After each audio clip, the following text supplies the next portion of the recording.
see that we have a good quorum for this meeting. Welcome, welcome from wherever you are joining us today. I hope you are comfortable on the other side of the screen, healthy and safe. We will be starting this discussion right now. This panel is called Accelerating Action for SDG 16, Supporting Bold and Concrete Commitments Towards Peaceful, Just and Inclusive Societies. We have a great lineup of speakers today who will be talking to us about the urgency of getting the implementation of SDG 16 plus on track for us to get at a good place with the implementation of the 2030 agenda with peaceful, just and inclusive societies. As we know, we are in a situation, especially with the COVID-19 hit, where we have gone completely off track if we were on track at all before the pandemic in achieving peaceful, just and inclusive society in the framework of the 2030 agenda. Now with COVID-19, we really need to work on this solid foundation, which is what we call the SDG 16 plus targets under the 2030 agenda, which really forms the good foundation, the backbed, as we say, the bedrock for the implementation of the 2030 agenda. We have to,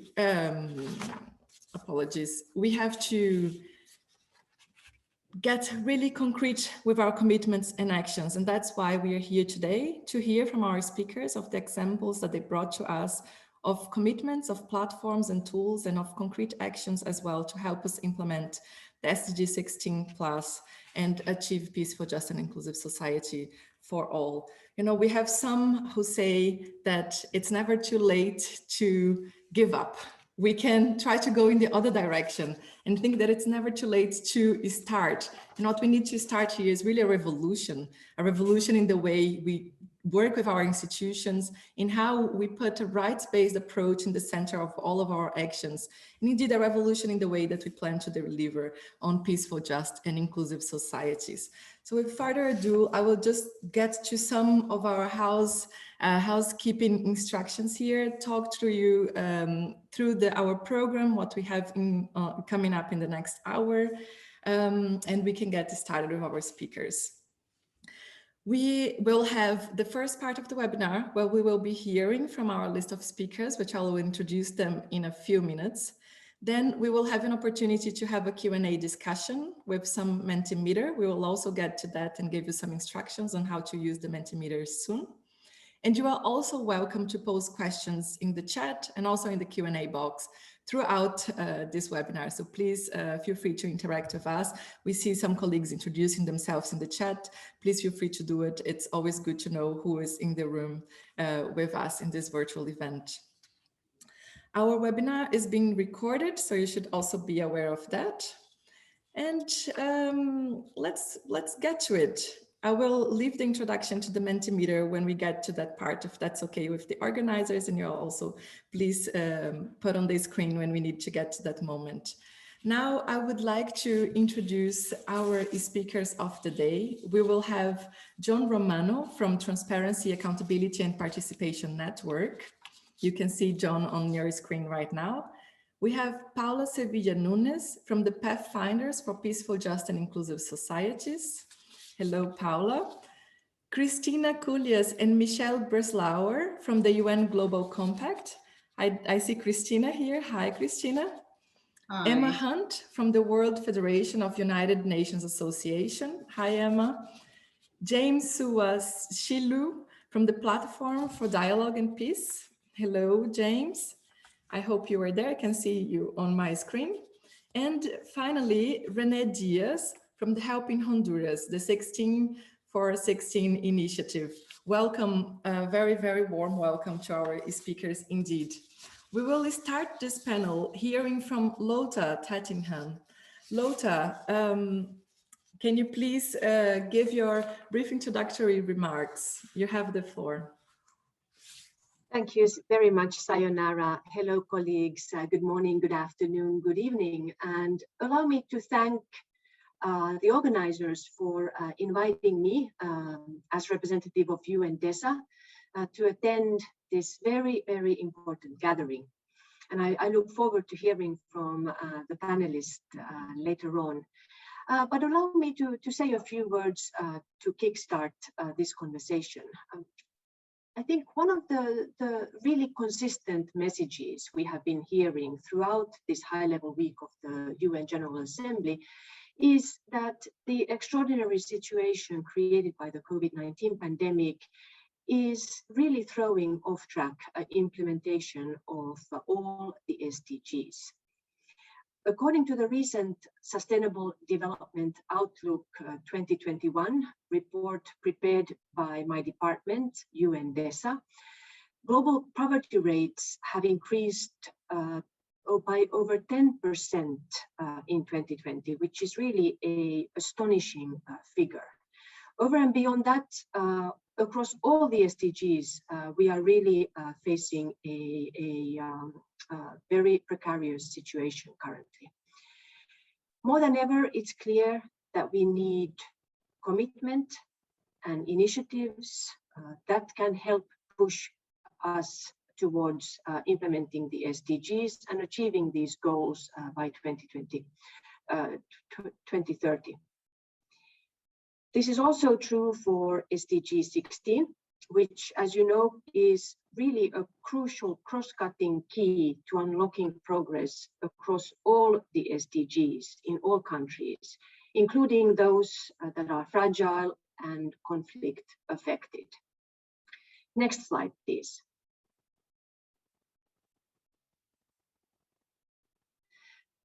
To shine the spotlight on new commitments on SDGs and to inspire others to take action, UNDESA has set up the so-called SDG Acceleration Action online platform to capture new and ambitious SDG acceleration actions that are voluntarily undertaken by all actors, by governments, by private sector, by local governments, civil society, and others.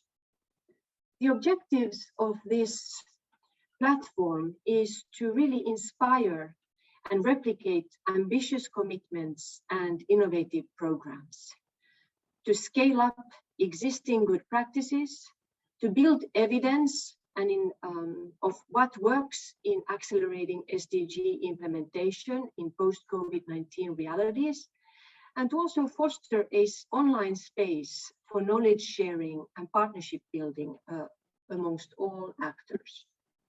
Next slide, please. Currently, we have over 300 SDG acceleration actions registered on this platform. I'm pleased to share with you, as you can see from this slide, where we present a breakdown of actions registered per goal, that SDG 16 has currently mobilized the fourth largest number of SDG acceleration actions, including many that were registered in connection with the 2019 HLPF that reviewed implementation of SDG 16 in depth. Next slide, please. On this slide, you can see a breakdown of who have submitted as SDG acceleration actions. Currently, we have the majority of actions registered by governments, followed by civil society, UN system, private sector, and others. From regions, we have currently the largest number of SDG acceleration actions received from Europe, with Africa as a strong second region.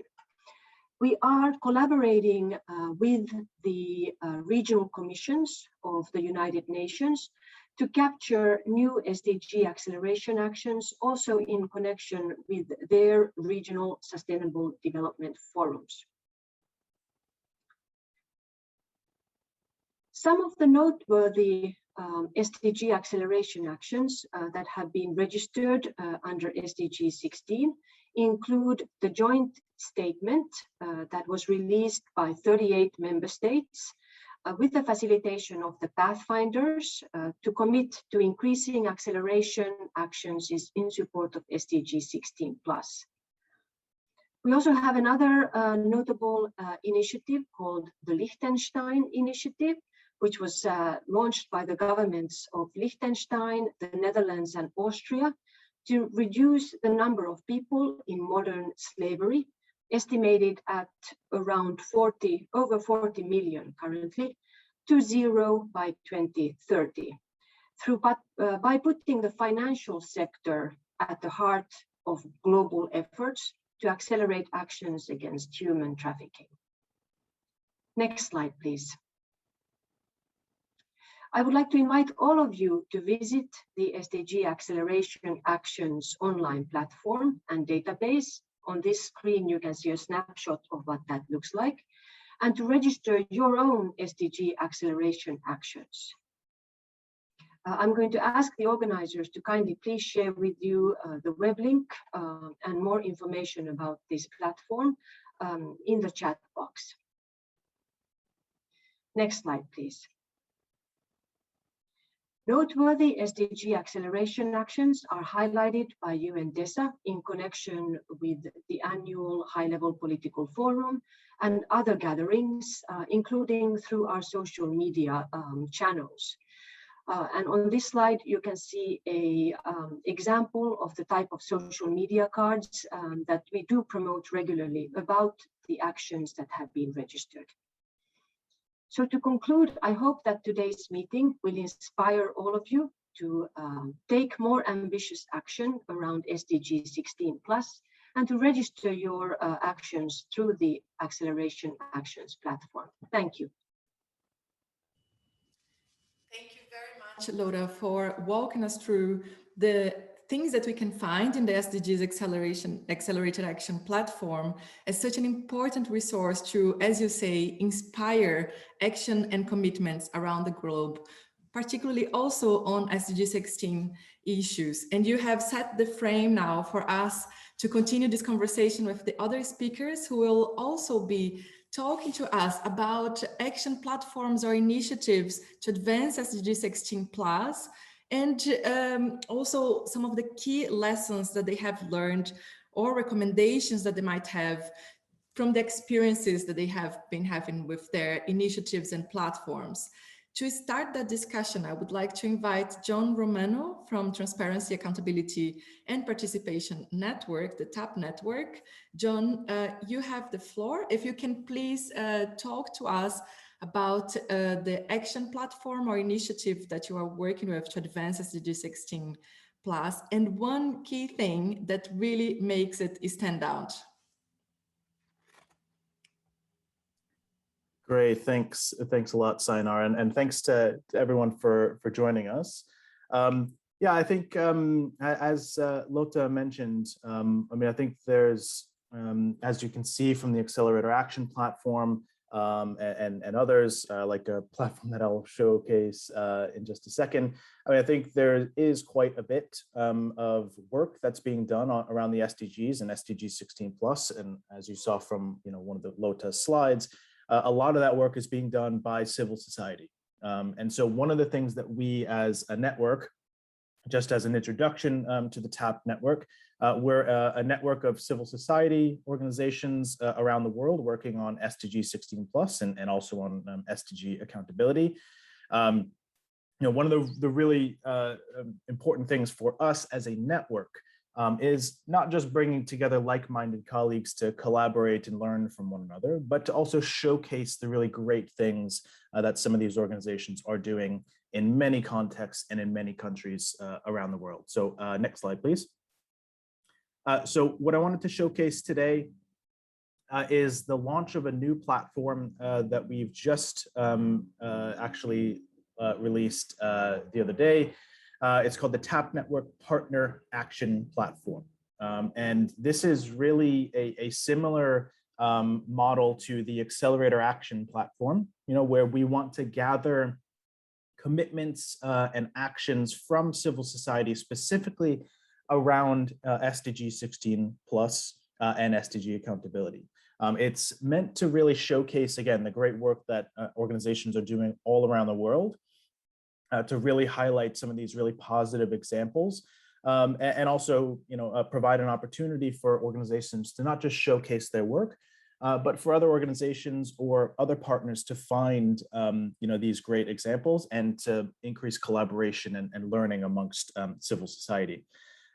This platform, you can find it very easily. It's just tapnetwork2030.org/action.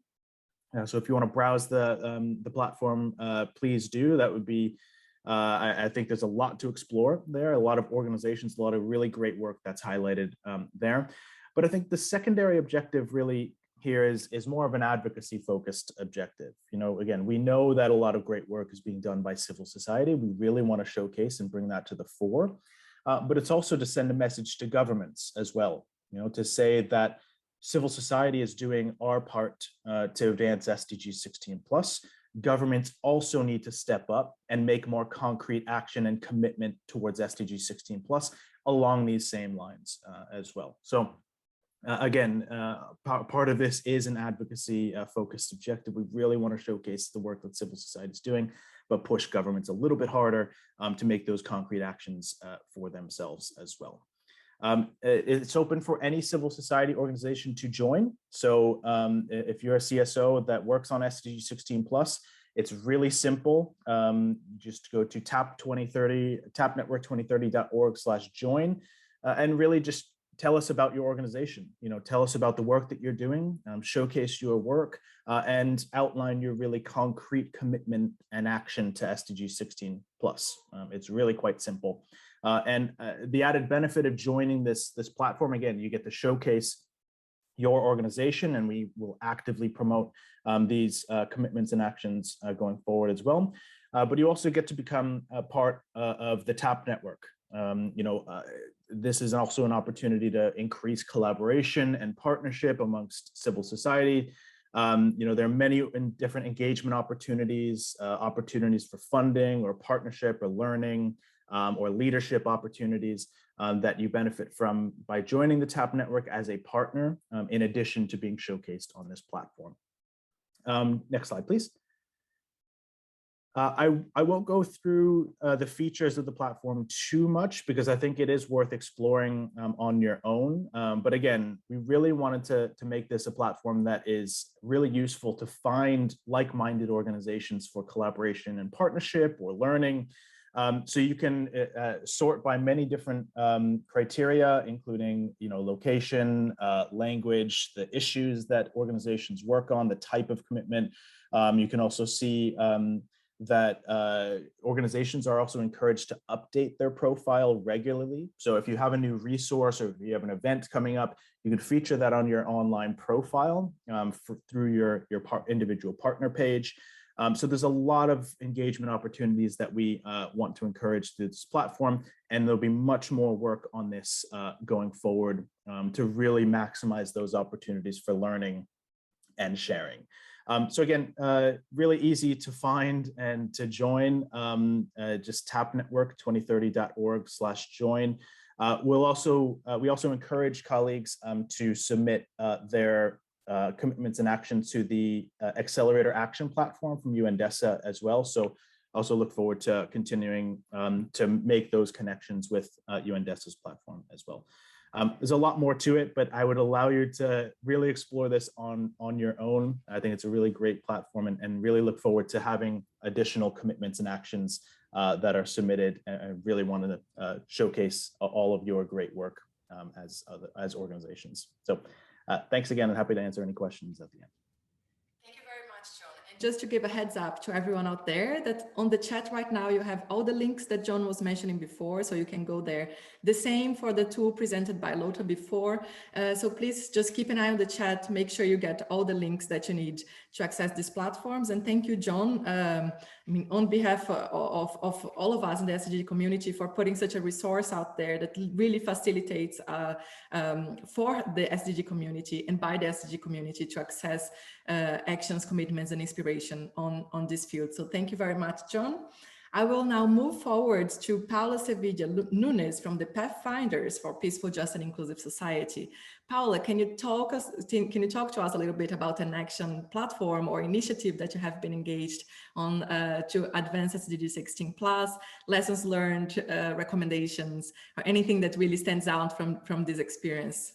Paula, you have the floor. Sure. Hi, everyone. So good to be here. Thank you all for joining. So I'm Paula, and I'm Program Officer at Pathfinders for Peaceful, Just, and Inclusive Societies.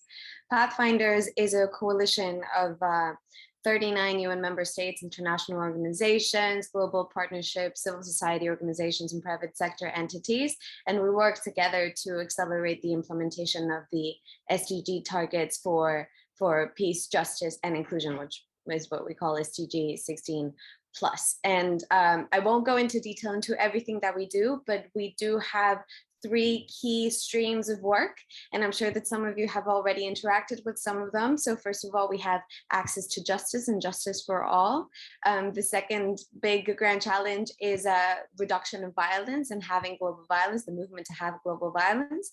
And then finally, we have the grand challenge on inequality and exclusion, which is the platform that I'm going to be speaking about today. So the grand challenge on inequality and exclusion brings together kind of a subset of the countries that are part of Pathfinders and other organizations, including Oxfam, the World Bank, Civicus, the OECD, Open Government Partnership, and we focus on identifying politically viable solutions to addressing inequality and exclusion and building more inclusive societies. So why inequality under SDG 16 plus, since we do have an SDG 10 that is about reduced inequality. So what we're talking about in this grand challenge is how these inequalities are fueling so much grievance that it is actually harming the social fabric of our societies.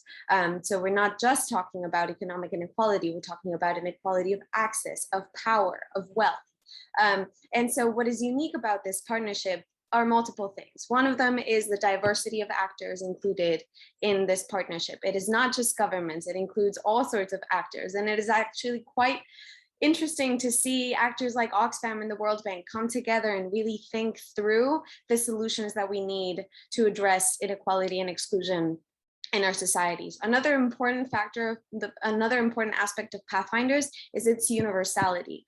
We talk about inequality and exclusion as an issue in every country, regardless of their income level, regardless of their history. It's been raised as an issue in every single country. We have undertaken some polling that has demonstrated that these issues are really at the heart of a lot of people's grievances and priorities in every society. And then again, the focus on solutions. We're not talking about analyzing further the issues, since we know what the issues are, but really thinking about what can be done to address these issues. And so we just launched our flagship report, which I encourage everyone to take a look at. It is a very long report. I apologize in advance, but there is a short overview that you can take a look at first.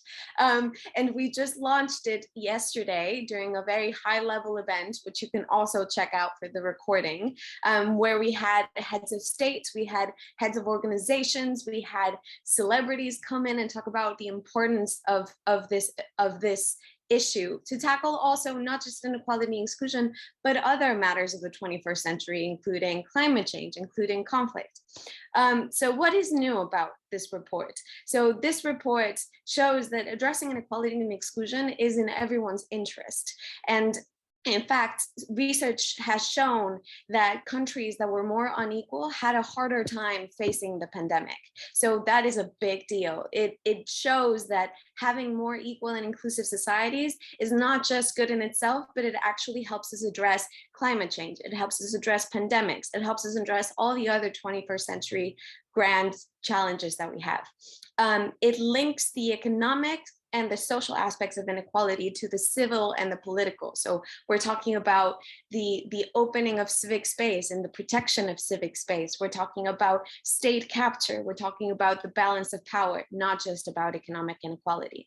And then the report really hones in on the how-to of these policies. It is not just what policies we need, but how do we implement these policies? We talk about how do we sequence certain policies? How do we provide outreach to different communities to build the political grounds for them to be politically viable? And then finally, it also hones in on the relationship between national and international policies. Of course, inequality has risen within countries, but also across countries. And we have seen that, especially now with vaccine inequality. And so we know that national policies have to be complemented with international policies in order to be effective. This goes with vaccine nationalism, but it also talks about debt restructuring and global taxes and such. The three main messages of the report, one of them is that people around the world demand new forms of social contract to heal a divided world.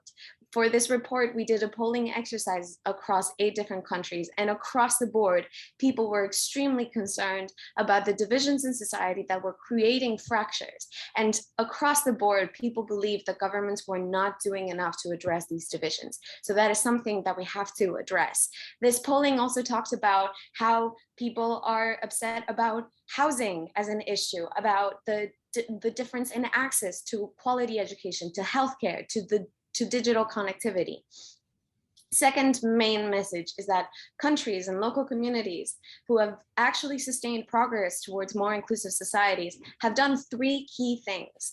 First of all, they have delivered visible results to make a material difference in people's daily lives. This is through social protection, this is through affordable housing, this is through decent wages. These are policy areas that actually have been highlighted during COVID-19. I mean, for example, with the example of housing, the stay-at-home premise was actually not the same for everyone. And it was something that was in the back burner for a lot of people, but now it has come to the fore. The second thing that these countries have done has been to build solidarity through, for example, truth-telling exercises, social policy dialogue, justice reform, community empowerment. These policies have tackled prejudice, they have built empathy between groups, and they have addressed disadvantaged and historically marginalized groups. They have therefore built a sense of justice, and they provide further support for action on inequality and exclusion. And the third and very important thing that these countries have done is that they have secured credibility and sought to avert reversals of policies by tackling issues like corruption and broadening political power, increasing public financing needed for policy development. So these are the 3 key things. And of course, there are a lot of policies that go into each of these 3 key things, but these are the 3 main actions that we're recommending governments to do. And if you go into the report, you will actually see examples. Finally, international policies are critical for addressing inequality and exclusion. Last morning during the high-level event, Winnie Byanyima, who's the head of UNAIDS, said something that it stuck with me. She said that it is estimated that our failure to get vaccines to the rest of the world is costing us $2.3 trillion, which is 33 times more than it would cost to vaccinate the entire world. It just doesn't make economic sense. Vaccine nationalism is our biggest threat. But we're also talking about anti-corruption, and we're also talking about debt relief. So there has to be a complementary action there. So I'll stop there, and I'm happy to answer more questions. Thank you very much, Paula. And your statement has been extremely inspirational. I think everyone here on this call is really keen on getting to this report. We are seeing some questions in the chat as well, asking for the link for it. Incredible how much ground you managed to cover. And this really seems to be a report that really shows what is it you're talking about, how these issues of equality and exclusion connects with the other issues that we are working with in the 2030 agenda. And most importantly, as you say, how to achieve those progress. So thank you very much. Paula, please make sure the link is on the chat as well for everyone to access the report. I will ask our next speakers to please help me as well keep track of time so that we can make sure we have a little bit of discussion with everyone here at the end of the event as well. I will invite now Christina Kulias from the UN Global Compact. Christina, you have the floor. Thanks, Sayonara. I don't know if I can follow Paula. That was amazing. So I'll try my best. But just to say that I work with Michelle Breslau, who's actually with me, but off camera. But we actually lead the work on SDG16, and we're really excited to be part of this Plus community.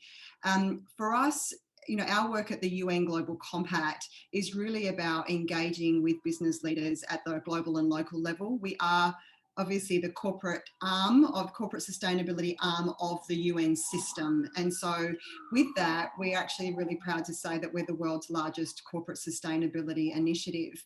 So the action platform that we lead is on peace, justice and strong institutions. And it was launched in 2018, and it was intended to bring together companies, knowledge partners and local networks to develop a framework for business by business to understand how this particular community can support efforts to advance peace, justice and organisations internal to their organisation and external to their organisation.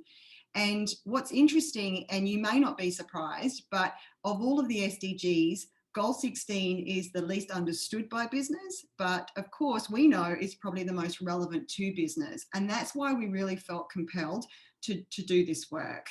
I think it goes without saying that we all know that we have been experiencing a slew of crises these last years. And so with the pandemic, the climate crisis, racial injustice, the rise of disinformation, the erosion of democracy, and this rise in social inequality, it really has demonstrated that business doesn't operate independently of wider society. And we've just seen that time and time again. And so businesses are increasingly being called upon to speak up and take action on a lot of environmental, political and societal issues. So it isn't a matter of whether, business should engage, it's how they should engage. And that has been an increasing challenge, I think, for businesses to navigate. And so what's interesting as well is this idea of trust. And, one of the things we're trying to also work on is how can we help to promote ethical leadership in building trust between public and private institutions, as well as trust in those institutions by civil society. And I think that that is also a very important discussion for us to be having, especially as a lot of companies are talking a lot about corporate purpose and stakeholder capitalism, but how are they meeting the rise of expectations and that challenge? What's been really interesting as well as a corollary to that is we did a lot of work with businesses and trying to test the appetite on what they think about global cooperation.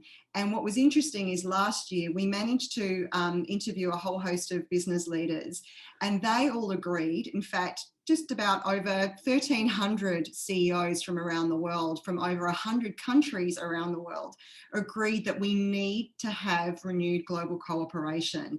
And that not only that government needs to step up and do its part, but they too acknowledge they need to do their part as business leaders as well.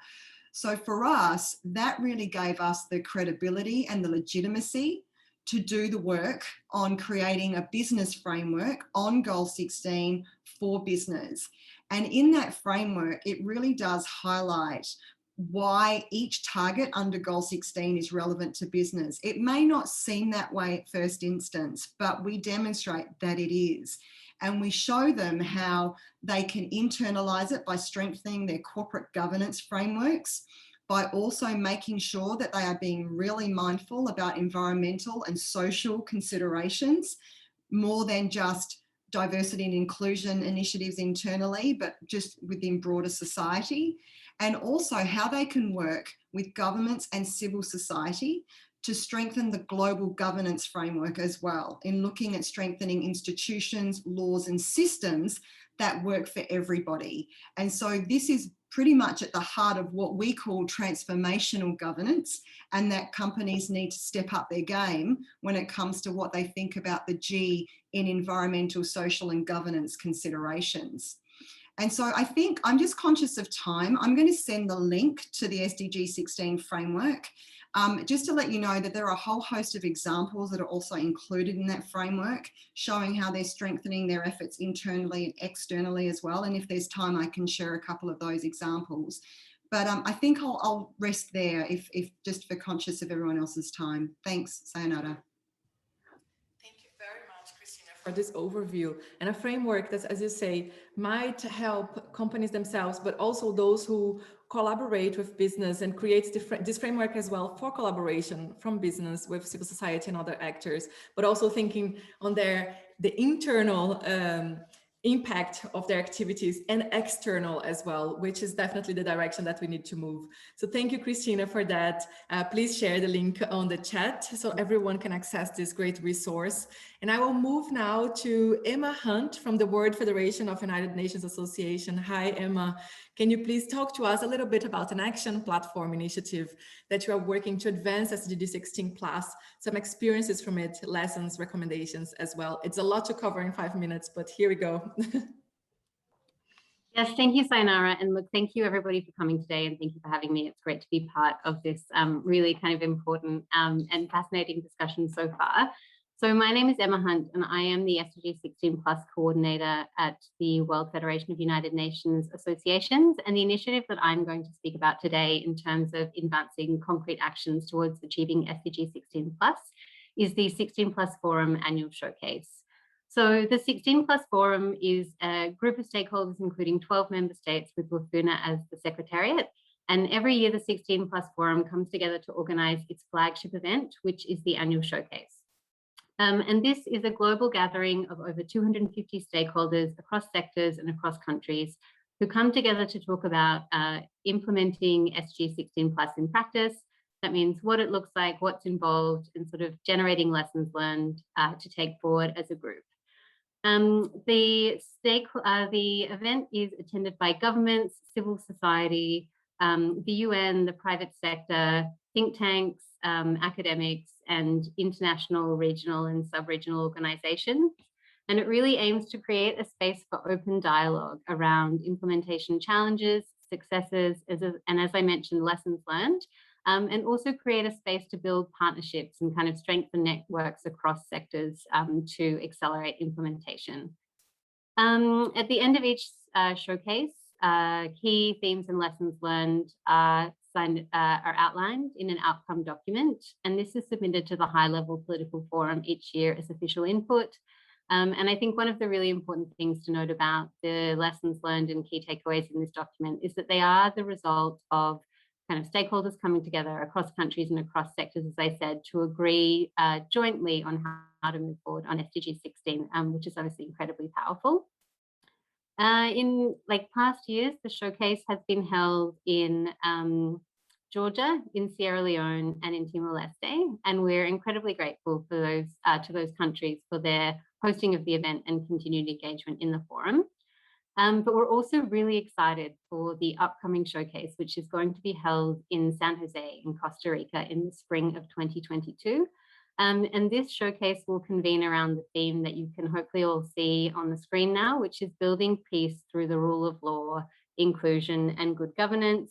And it will, these discussions, I guess, will be had through the context of the 16 Plus framework, looking at how we can build political cultures based on compromise, public trust, social welfare, the rule of law, and all coming together to sort of talk about how we can do these things and achieve and build sustaining peace.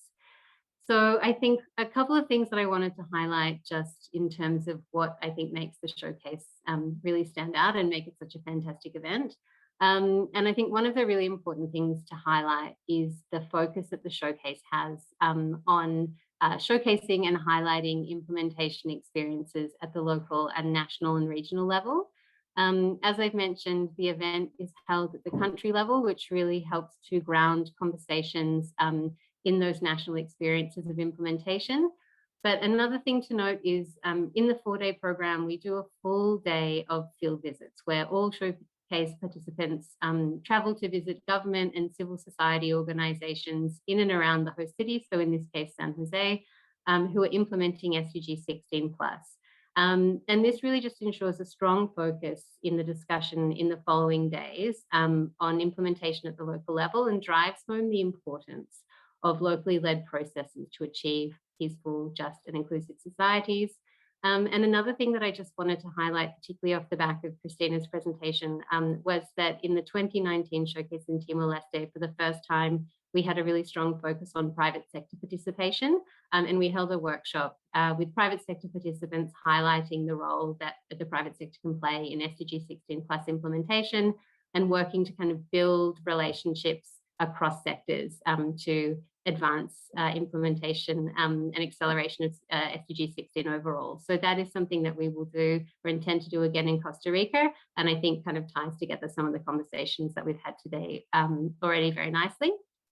So I guess just to summarize, noting that I think we're a little bit behind time, the showcase is really aiming to sort of build the toolkit that the 16+ community has around the world in relation to implementation, solutions and best practices, and also really work to strengthen relationships across sectors so that those can be utilized effectively to accelerate SDG 16 around the world.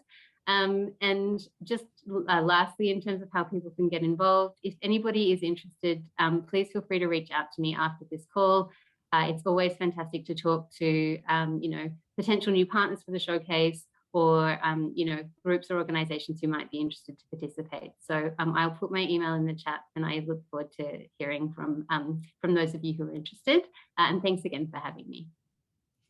Thank you very much, Emma, for talking to us about this very hands-on space that you create to be able to exchange knowledge and experiences, and also build the relationships that are needed to improve and make progress at country level. Thank you for that. Yes, please share the resources for those who have never visited their websites. There are lots of resources as well from previous meetings, so you can explore there too. Now you can see that we are running a little bit out of schedule, and just to give a heads up that we might stay a few minutes late at the end of this event so that we can have some interaction with the participants here too. Before we get there, we still have 2 speakers to listen from today. James, I will hand the floor to you from the Platform for Dialogue and Peace. James, are you here? There you go, James. You have the floor.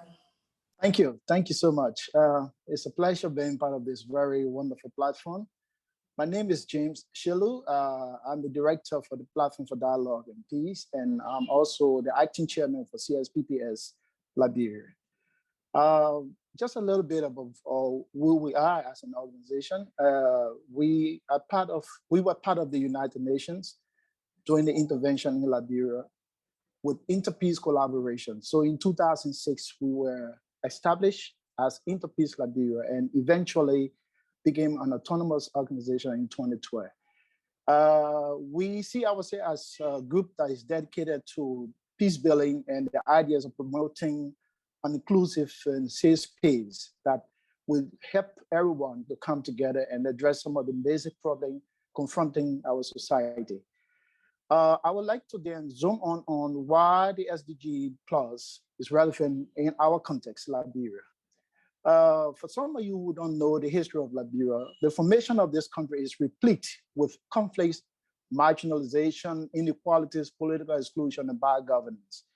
And based on this complex history and the origin of this country, that is characterized by exclusionary policy and center-periphery relations, sometimes corruption, nepotism, discrimination on the basis of ethnic, social, and gender basis, we feel that there's a paradigm shift. It's very much inevitable to prevent what Paul Collier called the conflict trap. And these drivers are very, very prevalent because our country is a fragile country. And not only that, but it's the risk of undermining the realization of Agenda 2030, 2063, and the rest of even the New Deal stay strong.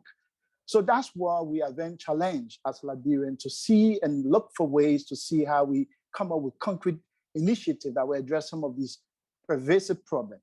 So I'd like to just see one of the areas as we see, contrary to the SDG 5, where there's so much privileges and so much praises that we got because Liberia had the first female president in Africa. Yet Liberian women generally continue to experience all forms of gender-based violence. And in fact, those who are in the rural communities are they suffer more abuses than those in the urban setting. And very troubled with these kind of statistics from our National Statistics Institute. We, in 2019, conceptualized an intervention to really look at what is giving cause and rise to the number of gender-based violent cases that is so high on our national statistic level.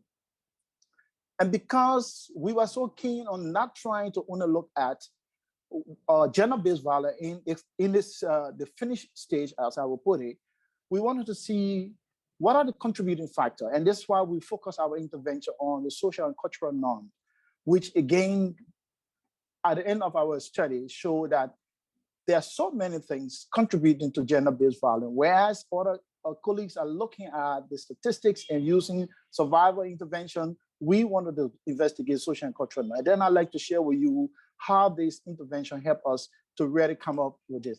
And by the way, I'd like to say thanks to the Women, Peace and Humanitarian Fund and Spotlight Initiative, as well as the UN Women for funding this intervention. So I will share with you in terms of the concrete showcase and what we've done, what we call the Mobile for the Promotion of Justice for Women and Girls. We normally call Mobile for Women. The intervention did not only investigate social and cultural norms, but it was also very key on understanding what option of justice, recognizing we have duality within our justice system, the customary system and the statutory system.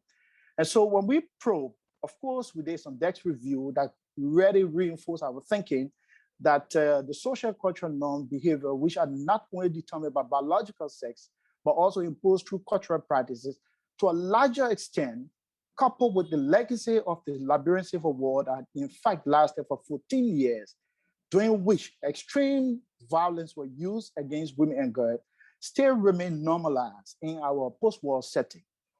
And the question is, what are some of the major findings? And because of time, I will just take about 3 of the 7. We recognize or realize as a result of our study that there's some discriminatory practices in terms of fees that are being paid for a boy child compared to a girl child, especially in rural communities, but also in some urban rural setting as well.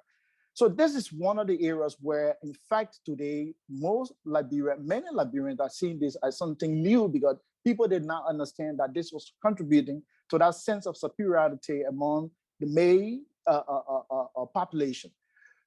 Bride price has traditionally been part of our custom, but it was always a symbol of appreciation. But increasingly, it has been a sign of enslavement from what we've got in our study. 48 United States dollars is not enough to buy even a dog, let alone think that when you pay 48 United States dollars for a woman or girl, that person becomes your property. So the third one that is so disturbing, there's a sponsorship engagement in what we call the Sandy Society, Sandy Bush, where very, very young teenage girls, for some cultural and relationship thinking, will be initiated into this society, but the parents don't have money.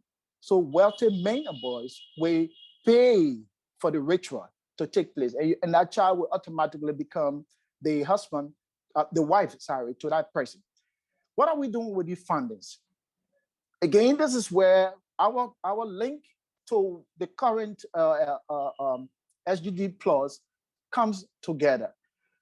We have managed, because of the high illiteracy rate among our target population, we produce a video documentary that helped to depict the connectivity of these bad norms and how it in fact continue to lead to marginalization.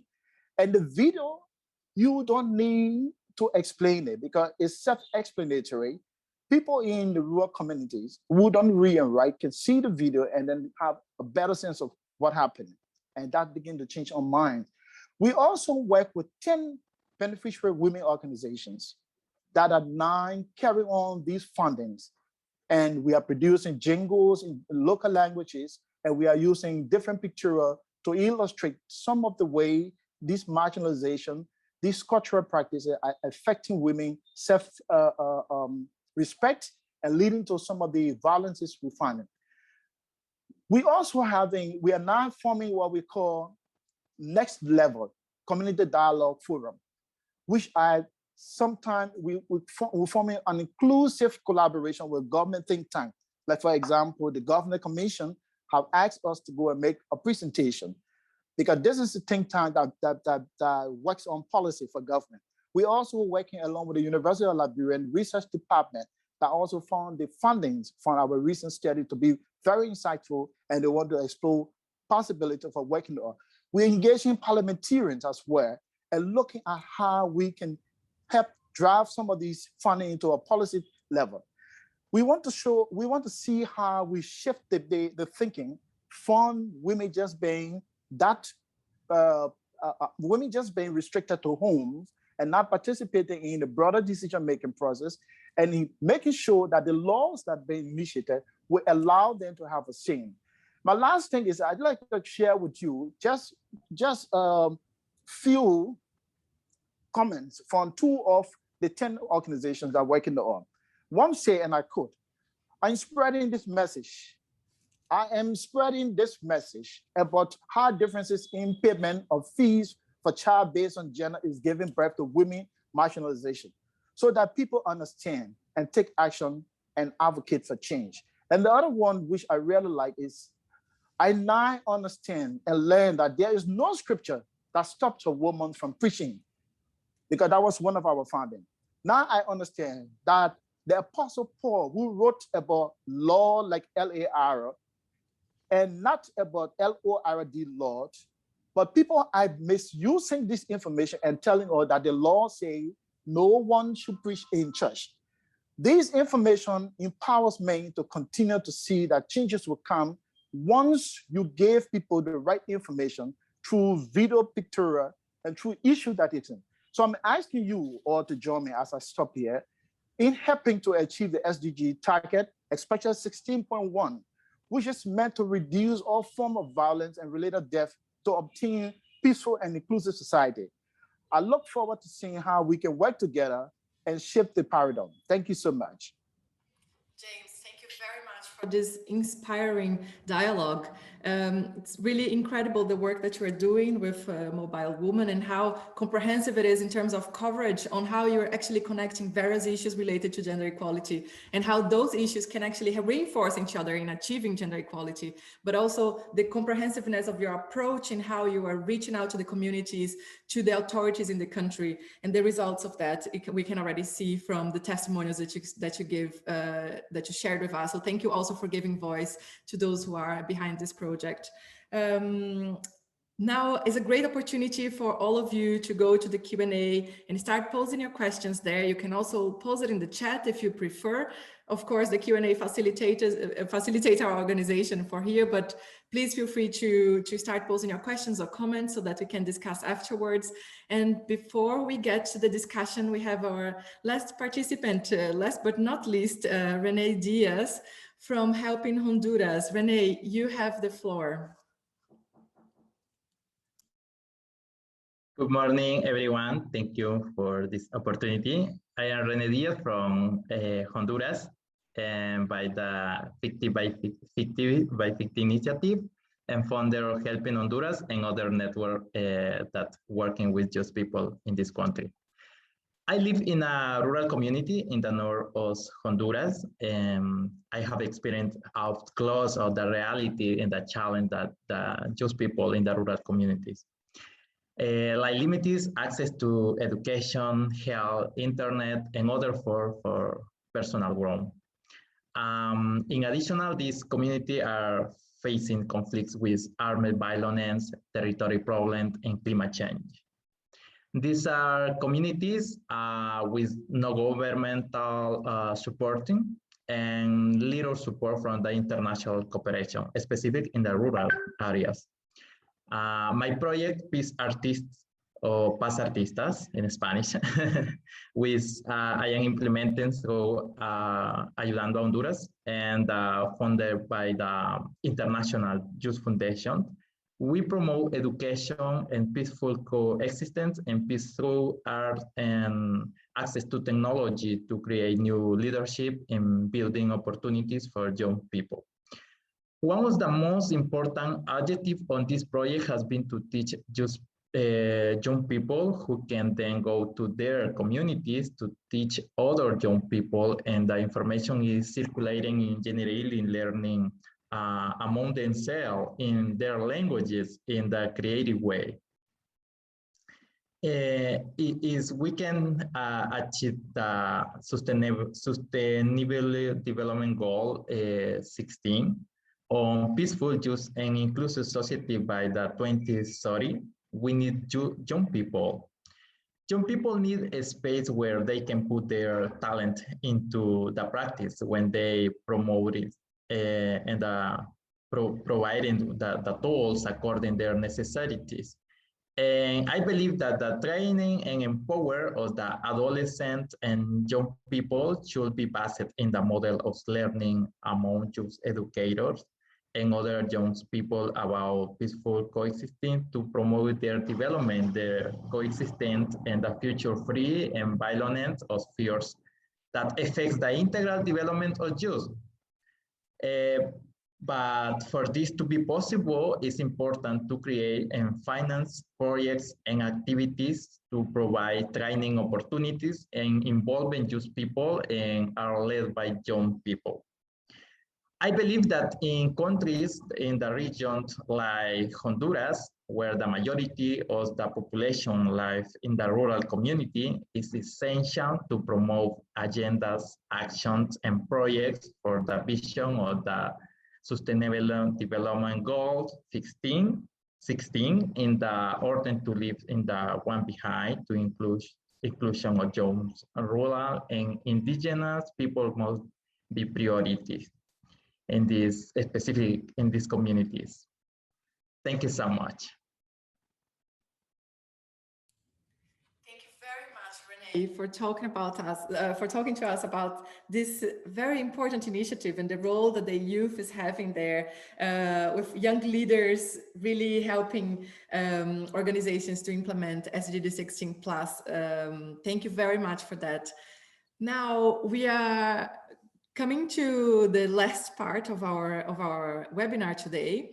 We have a Multimeter question for you that we would like you to address while we start posing some questions that have arrived at the Q&A and the chat to our speakers. So let's try to do this very dynamic interactive session right now. So if we can please get the Multimeter on the screen so that our participants here can start interacting with the question. You just have to open on a browser or on your mobile phone and put on the browser menti.com, as you can see there on top, www.menti.com, and you will be asked to put a code. The code is what you see on the screen there on top, 73557010. And what we are asking you here is to put 3 words that best outline the greatest challenges or areas where action is most needed to advance SDG16 plus implementation. We already start to see some answers on the screen. And while you are getting familiarized with using Menti and getting to answer your question and thinking about the 3 most important words for you to this question, I would like to invite some of our speakers back here to answer some of the questions that have been posed to us today. One of them is, how can we engage transparency and trust in global institutions? That is a question that I don't know if any of our speakers would like to volunteer to come to the discussion and address how we can encourage transparency and trust in global institutions. The person asking this wants to know what the panelists think are domestic policies that can be implemented to create local, regional, or global peace. Do I have a volunteer from our list of speakers? I see, John, you turned on your camera, so I will put you on the spot. Great, thanks, Sayonara. And I think those are both really great questions. Maybe I'll touch on the global institution questions. I mean, I think in order to build trust, I think we have to think about what trust is based on, and trust really is based on people's, when it comes to trust in institutions, at least, trust is really based on people's perceptions of the effectiveness of an institution, or their ability to be responsive to the needs of people. So I think first and foremost, I mean, global institutions really just need to deliver, quite frankly, and especially multilateral institutions. I mean, like the UN, We know the challenges with multilateralism, and with multilateralism under threat today, it's a challenge, but we need institutions to first and foremost deliver for people. And I think that's also the root of some of the protest movements that we've seen in many countries in recent months, is because people are feeling like they are being left behind.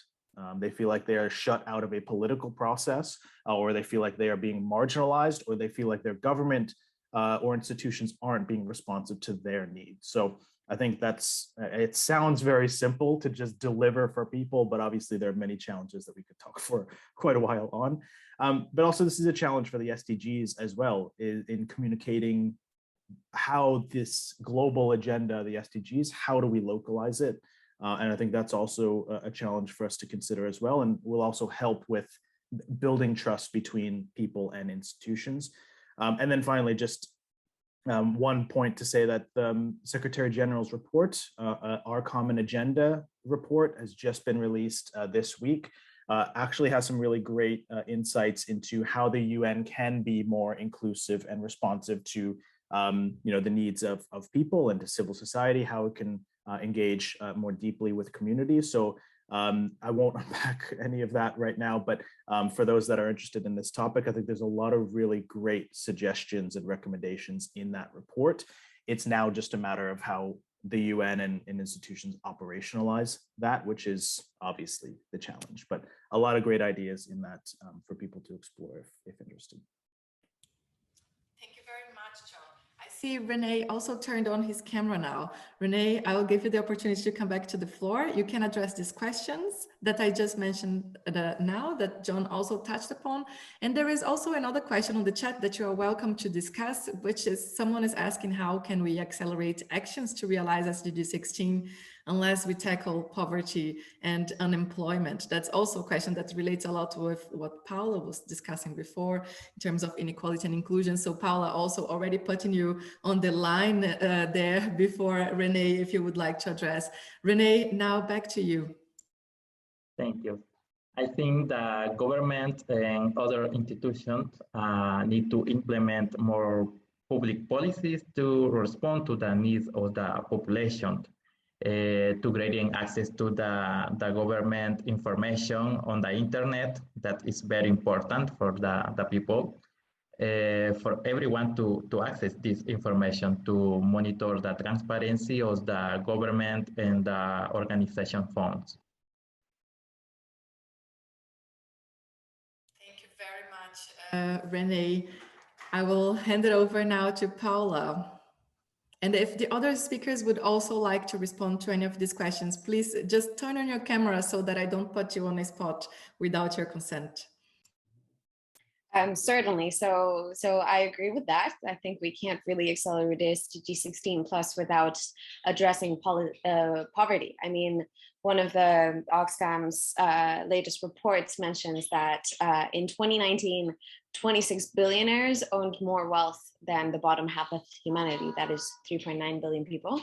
That is just a stark reflection of the inequality that we're seeing today. And even though I don't know the figures, I do know that in the past 40 years, for example, in the United States, just the wealth of the people at the top has increased at a disproportionate amount versus the wages of people that have remains almost exactly the same as 40 years ago. So it is certainly an issue. And I mean, it is also exacerbated by the fact that we know about these inequalities and it fuels grievances, and we've seen protests everywhere. And I think it also relates to the question about accountability and transparency in both global institutions and national institutions. I think it is, you can't really build a trust in an institution where you feel like the people at the top are rigging the system and are benefiting from it. So it is not I just saw a tweet, for example, President Biden earlier this morning saying, I'm not trying to punish success. I'm just trying to make sure that everyone contributes their fair share, and that includes the ones at the top. So that includes everyone contributing with their taxes, everyone in contributing trying to combat tax evasion, for example. I mean, with tax evasion, the amount of money, for example, that the Latin American region loses to tax evasion, we could actually fund the social protection systems that are required to push people out of poverty. And one thing that we have seen during the COVID pandemic is that this is possible. These radical ideas that seemed kind of impossible 2 years ago, all of a sudden you see governments implementing these massive social protection nets. So it is possible. We just have to think about how do we take advantage of this opportunity to establish these basic needs that people need.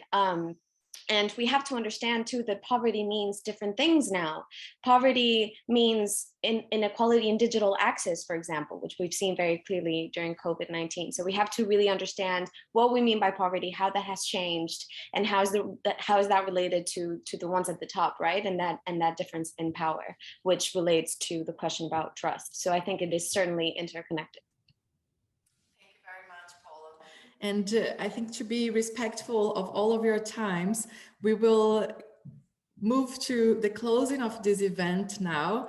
You can see on the screen many of the issues that have been that popped up and resonated with a lot of you there on the other side, such as accountability, inclusion, partnerships, participation, including participation in governance, participatory governance, the issue of transparency as well, including budgetary transparency, democratic accountability, legal empowerment, so many big issues, sort of say, that came up on the screen on what we perceive as a group here as our greatest challenges to implementing SDG 16 plus. I believe that from all of the speakers that we heard today, we got very useful resources to tackle many of those issues that we see on our screen right now, which are the biggest alert bells on our mind at the moment. So we invite you again to please take a look at the resources that were shared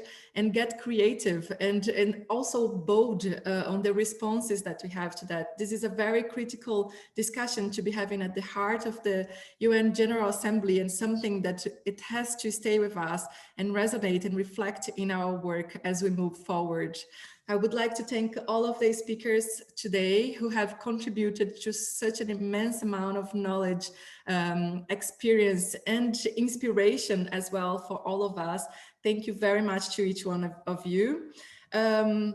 We will be sharing, or the organizers here will be sharing, a note and a recording from this event. So you are welcome to just revisit and also check again the links that you have missed from the resources shared with us today.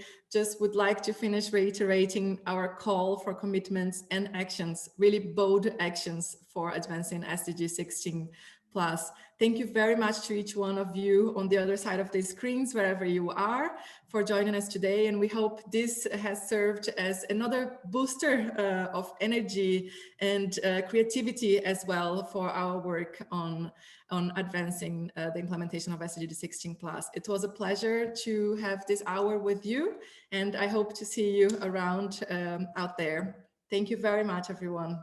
Thank you, everyone. Bye. Thank you. Bye. Thanks, Anna.